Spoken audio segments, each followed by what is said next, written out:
Summary of Crime and Punishment by Fyodor Dostoevsky. Crime and Punishment starts in St. Petersburg in 1860, where a poor former student named Rodion Romanovich Raskolnikov has gone crazy. He walks around the city aimlessly, doesn't eat much, and comes up with a hazy plan that he wants to test one afternoon. He goes to an old pawn shop owner's apartment, where she lives with her sister Lizaveta, and pawns his father's watch there. As he walks away, he tells himself again and again that he plans to kill the old woman and steal from her. Raskolnikov meets a drunk man named Marmeladov. He tells Raskolnikov about his problems and his prostitute daughter, Sonia. Raskolnikov gets a letter from his mother Pulcheria, who tells him that his sister Dunya, who used to work as a governess for the Svidrigailov family, has been courted by Mr. Svidrigailov, fired by Mrs. Marfa Svidrigailov, cleared in public by the same woman, and then proposed to by a government official named Luzin. Pulcheria says that Raskolnikov will soon be able to meet Luzin in Petersburg. After going through the Haymarket, he hears Lizaveta talking and learns that she will leave the flat for a short time the next day. He decides that fate has taken over and that he must go through with his plan.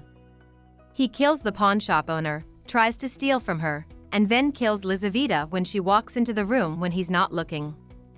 Two men go upstairs to talk to the old woman about business.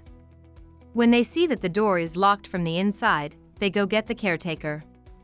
Raskolnikov runs outside and hides in an apartment where two workers, Nikolai and Mitka, are painting. They had just gotten into a fight and ran outside, so Raskolnikov did the same. The rest of the book is about how Raskolnikov deals with his crime and how he interacts with his friends, family, and a police officer named Porfiry who is assigned to the case. Raskolnikov rushes to hide evidence and buries some of the old woman's things under a rock in an abandoned garden. He then gets a call from the police headquarters about a disagreement with his landlord that has nothing to do with the case. When the cops talk about the killings at the station, he passes out. His friend Razumikin shows up later and says he will help Raskolnikov, who he thinks is sick, because he wants to. When Luzin goes to see Raskolnikov later, Raskolnikov tells Luzin that he won't let him marry his sister.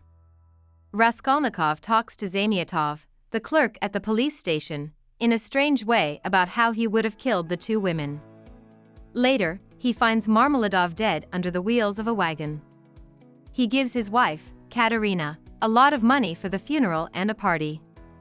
When Pulcheria and Dunya get to Petersburg, they are scared to see Raskolnikov because they think he might be going crazy.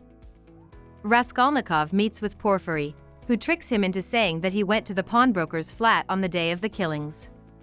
Raskolnikov meets Svidrigailov, who tells him that his love for Dunya was real and that he now lives in the same building as Sonia. Luzin meets with Raskolnikov, Pulcheria, and Dunya to talk about getting married to Dunya. However, Luzin insults Dunya so much that she breaks off the engagement. Raskolnikov meets Sonia and asks her to tell him about Lazarus, a man Jesus brought back to life from the dead. Raskolnikov goes to Porfiry's office by himself. The investigator uses a number of roundabout ways to make Raskolnikov angry, and Raskolnikov begs to be charged with a crime or let go. Porfiry says he has a treat for Raskolnikov, a witness who says they know who the real murderer is. When Porfiry opens the door, Nikolai the painter walks in and admits to the crimes. This makes Porfiry and Raskolnikov confused. The second person is allowed to leave, and Porfiry says they will talk again soon. Luzin goes to Marmeladov's funeral banquet and says that Sonia stole 100 rubles from him. His roommate Lebeziatnikov says that Luzin put the money on Sonia so that he would look good when he forgives her. The family kicks Luzin out. Katerina's landlord, Amalia, throws her out of the flat because of the noise. She takes the children with her and begs on the street until she gets sick with fever and dies. In the meantime, Raskolnikov goes back to see Sonia and tells her that he killed Lizaveta and the old woman. Sonia is shocked, but she promises to keep him safe. Raskolnikov meets Svidrigailov, who says that he heard Raskolnikov's statement through the wall that separates his flat from Sonia's. He plans to use this information to force Raskolnikov to let him marry Dunya by threatening him. Raskolnikov spends a few days in a dream. Porfiry comes to see him and tells him that he knows Raskolnikov is the killer. Porfiry gives Raskolnikov 2 days to think about what to do, but he tells Raskolnikov that he should confess to get a lighter penalty. Raskolnikov meets Svidrigailov, who tells him what he plans to do with Dunya. Raskolnikov wants to protect his sister, but she meets Svidrigailov behind his back and he tries to rape her. Dunya has a gun with him and almost hits Svidrigailov when he shoots at him. She tells him she'll never leave him, so he lets her go. Later, Svidrigailov kills himself because he is so sad. Raskolnikov tells this sister that he is guilty, but not to his mother. To his mother, he says something that isn't clear. Dunya tells Raskolnikov that he should be sorry for what he did. Raskolnikov goes to the police station and tells Gunpowder, who works for the police chief, that he did it.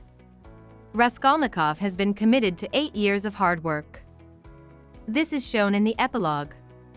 Sonia goes with him to Siberia and writes to Petersburg about what he does there. Razumikin gets married to Dunya, and Pulcheria dies of madness.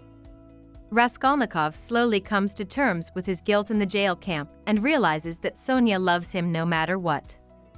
When he opens Sonia's copy of the Gospels, he promises to change. The storyteller makes it sound like Raskolnikov does this in the end, but the details of how he does it are saved for another story. About the author. Fyodor Dostoevsky was one of 8 children born to a family of middle-class businessmen and small-time nobles. His father, Mikhail, was a military doctor who later got a job in the government and a rank of nobility. He was a sickly but smart child. Dostoevsky was sent to a military engineering school, which he hated it.